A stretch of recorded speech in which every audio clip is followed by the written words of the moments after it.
Firwanto, terdakwa penyiraman cukup parah terhadap korban Idham Aziz yang lagi berada di teras rumahnya, dituntut jaksa penuntut umum pidana penjara selama 3 tahun 10 bulan. Juru sidang di Pengadilan Negeri Palembang.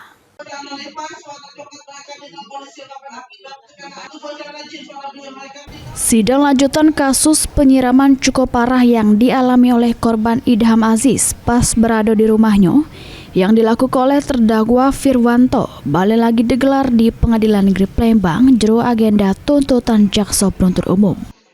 Di hadapan majelis hakim yang diketuai Fitriadi, JPU Kejati Sumsel Ursula Dewi maco ke amar tuntutannya, menyatakan terdakwa Firwanto secara sah meyakinkan bersalah turut serta melakukan penganiayaan yang direncanakan sebagaimana diatur sama diancam pidana juru dakwaan primer melanggar pasal 353 ayat 1 KUHP junto pasal 55 ayat 1 ke 1 KUHP, menghukum terdakwa Firwanto dengan pidana penjara selama 3 tahun 10 bulan.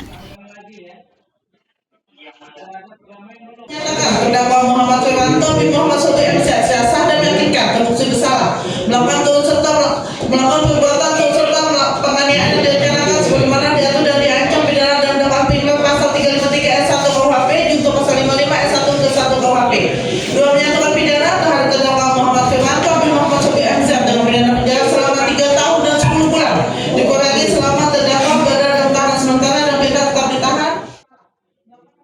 Sesudah mendengar tuntutan jaksa penuntut umum, kuasa hukum terdakwa minta terdakwa dihukum seringannya.